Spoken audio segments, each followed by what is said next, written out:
How's it going, everybody? Oh, well, this weekend I have not been in the saw shop. That's the first time I've been able to say that in years. But our wood stove came in. I'm videoing that. I'll show you guys the deal. It's pretty exciting. The wood stove that was in our house, it's a zero clearance wood stove built into the wall. It was there, it worked. We've been using it for 10 years, but it was super drafty when not in use. Zero efficient. You'd have to feed that thing every 3-4 hours. And I mean, not a big deal. This means you get to cut more firewood, but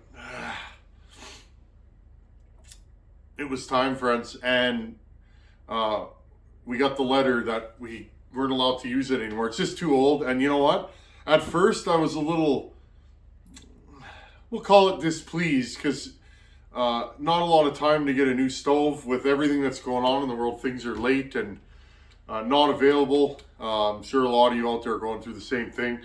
So, but you know what, friends? Once I took that thing apart and saw what was in that chimney chase, I'm really glad. We could have set our house on fire. We've been using that for 10 years. So, but anyhow, friends, I'm just warming up the wood weasel. If you can hear her clack-a-lacking outside, I'm going to go get some water. But anyways, I don't like missing content, so I'm not even gonna make a fire. I just wanted to put something up for you guys today.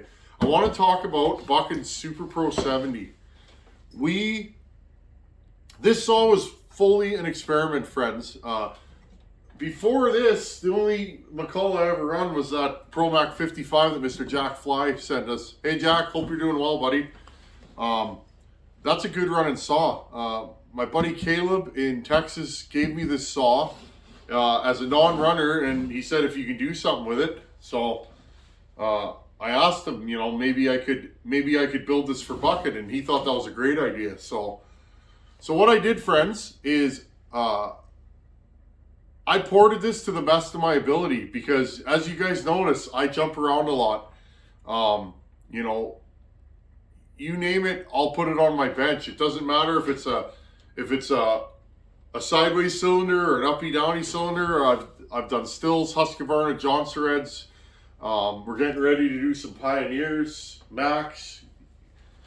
So you guys know the deal. But I was guessing with this. Now these Max time really funny. And now I want to, for those of you that are interested, you guys know I don't mind sharing data. You know what's funny, friends, about timing numbers? You and I could use the same timing numbers, okay? But that doesn't mean our saws will run the same. A lot of it's the grinding and shapes, and not to say that you can't build a saw like me. A lot of you guys out there just looking for the page with this. Every saw that's ever been on my bench is in this book. Okay, here it is. Again, good to write down numbers. I run this saw. This saw is fast, friends. Like, it's zippy. It has no lag. You touch the trigger and it goes with a 32 on it.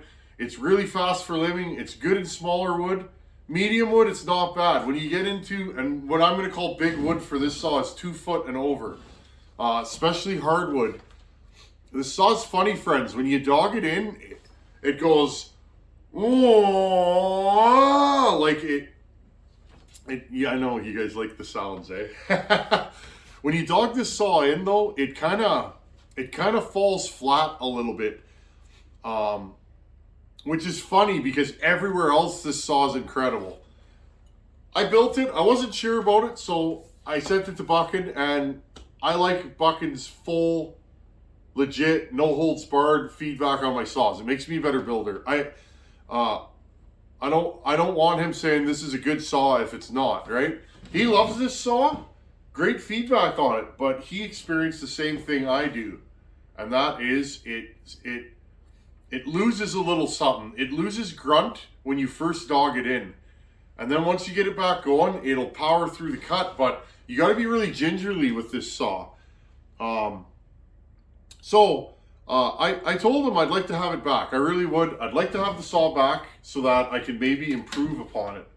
So he sent it back to me, friends. So First thing, I want to put a pipe on this, the same pipe as the 850. I'll show you guys that.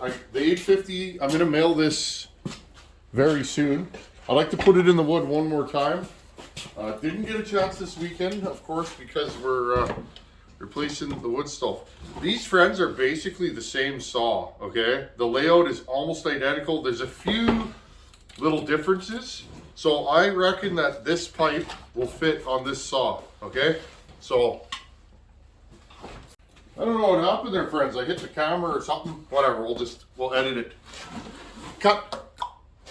Tin Man Saws, episode, I don't even know where we're at, friends. I'm a little goofy tonight. Anyhow, so that's the deal, friends. Okay, I want to do some more work to this saw. Notice, this thing gained a lot of compression because he ran it a bit. I ran it here and then I sent it off to him. And I noticed, friends, that this thing's gained quite a bit of compression, which I was hoping for. I decked this cylinder and dropped it quite a bit, okay? So I was hoping to have more compression and, you know, also be able to retain compression when I raise the exhaust roof. Now, here's the thing, friends. I've never done this before, okay? These saws are special and they have their own set of rules. I set the intake on this where I would with like a Husqvarna, something like that, like a more modern saw. I put the intake duration at 154. That's way too far apparently on max. I didn't know, friends. I've had some people comment about, you know, where do I get my numbers from? It's an educated guess, friends. I honestly, I'd rather earn the knowledge than get the knowledge, if you know what I mean. And not that I haven't had help. I've had help from a lot of people over the years that I've been porting. But 9 times out of 10, friends, I go bore, stroke. I look at the transfers, the combustion chamber shape, any of that kind of stuff, what kind of pipe it has on it, and I shoot for the moon. Usually I end up with a really good saw. Not always, though. That 490 or 590 Echo, still puttering with that, you know. Maybe I'll get it. Hopefully I get it, right? But this thing here, I just guessed and I went way too far, friends. The stock intake duration on this saw was 120, so I added 34 degrees of duration. So it runs good though, friends. That's the funny thing. This saw's not boggy, it's snappy. So usually what happens when you over intake a saw, I wonder if I can find a pen here, friends. I'm gonna grab a pen. Right here. I'm gonna bring you guys in and I'm gonna show you what I'm gonna do to this saw, okay? I wanna share this with you. We're gonna jump into this pretty soon. Because I just did a Mac, I'd kinda like to stay on the Mac train, you know? A little bit. Here, I'll bring you guys in here before we haul our water, okay? There you go, friends. Can you guys see? You guys can see right there. Okay. So, Mac intakes look like this, okay? Okay, friends? They look like that. We'll zoom you in here a little bit, okay? Don't mind my drawing right now. My hands are cold. Okay, so there's a circle in the middle and these two little wings on the side. Okay, so what do Macs have different than other saws? Well, their intakes are super wide. Like, if this is your bore width, your intake is like 80% of your bore width on most Macs, okay? Like that, okay? Right here, friends. So, Mac does with width what everybody else does with height, okay? And, I mean, let's face it, friends, some guys widen intakes and exhaust ports. Right? That's a common practice. So Macs kind of have that out of the box. So what I did, friends, is I reshaped the intake, I believe, on this saw. It looks like this on the top. I like to put these two little nubs here, or whatever you want to call them. I find my hypothesis, and again, friends, we guess, right? We guess what we're doing with saws because you can't see. If they run better, then your hypothesis is right. My intake looks like this now. So I lowered it and I put these two little nubs at the top, or little tunnels, to feed the transfers, right? If the transfers are here. Okay? So what am I going to do now, friends? Well, I want to bring this intake back. So what I'm going to do, friends, is I'm going to bring the intake back up with JB Weld. I'm going to have to disassemble and clean this saw and figure out how thick. I'll apply layers of JB Weld. I'll probably bring this in the house because it's cold out, and I'll put a thin layer and another layer and another layer. I'd like to bring the intake back on this saw to a more rational or sane number. Now, when we're talking about intakes, I don't mind a wide intake, but it depends on. Here, I'm in the mood to yak with you guys. I hope you guys are into it. Okay. Here's like a normal piston, right? Or a type of piston you see a lot. The wrist pin is up high, okay? The bearing surface on this style of piston is longer, right? This whole area is taking the brunt of the weight, right? But a lot of the weight is below the wrist pin. Now, some pistons are really short, right? They have a really short skirt. So to me, if I have less of a skirt or less bearing surface, I don't like as wide of an intake, because when that short little skirt is going up and down, right? When it's going up and down, or if you go this way, okay, if this is your intake port here, friends,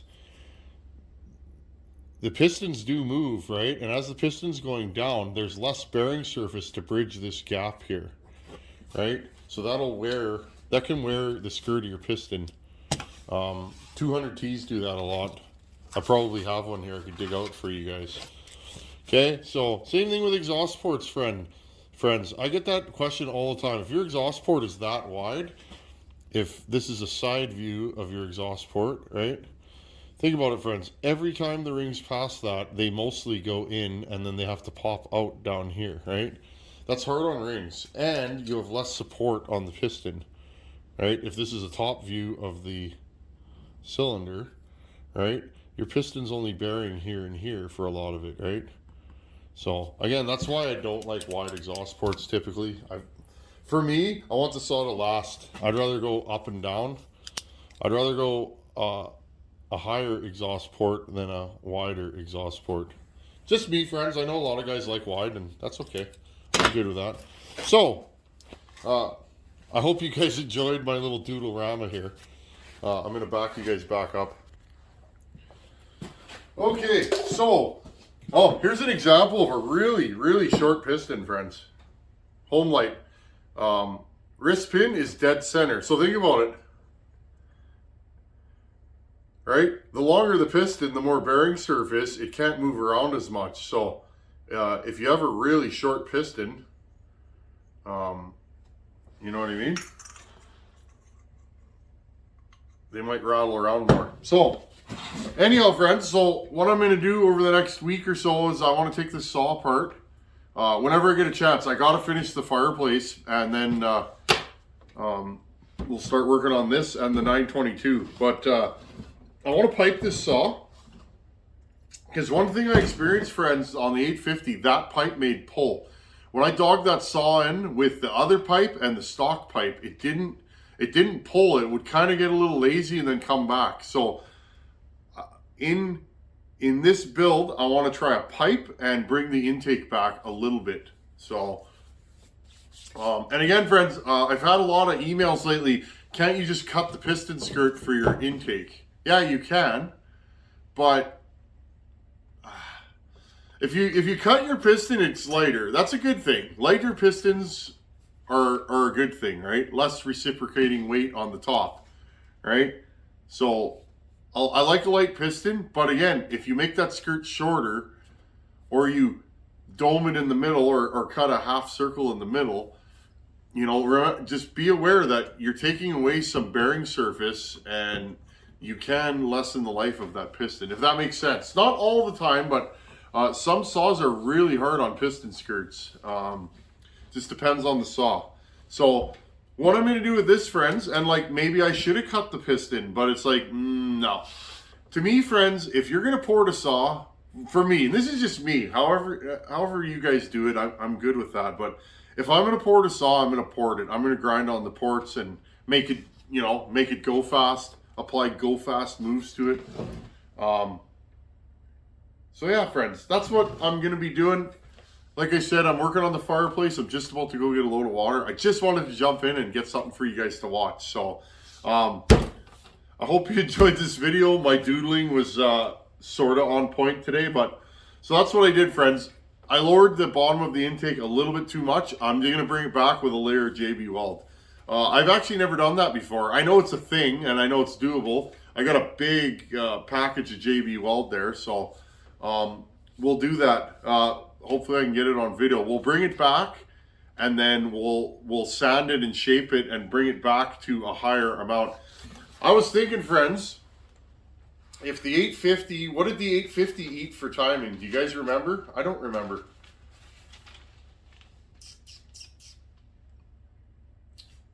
$850. Okay, friends, I'll find it here. It's in here somewhere in this magical book. CS 590, CS 590, 266. I don't know where it is in here, friends. 850. The 850 ported. The 850 ported, I added 5 degrees of intake timing, which is 10 degrees of duration. So 130. So this thing has 24 degrees more intake timing than the 850. I think the 850 ended up at 131, 132. So there you go, friends. That thing runs amazing. I wanted to push the intake more on that, but I didn't want to get to this because that saw is really strong and it's just an easy running saw. But so is this. This thing starts, idles, does everything it's supposed to do. It's not boggy. It doesn't spit back through the carb, but it has a little bit of a, you know, a little bit of a hiccup when you dog it in. This saw has a fairly high exhaust roof, but I also did a lot of cylinder work to bring the compression back. So it's way stronger than stock, but again, friends, good enough is not something I like to do. Good enough is just me. If I can make a saw good and share it with you guys, I'm gonna always do that. So anyhow, friends, little bench talk with you guys. Hope you guys enjoyed this video, and we'll be back in the saw shop in a few days, I'm sure, once I get that there fireplace done. Anyhow, friends, as always, thanks for watching. Take it easy. Later.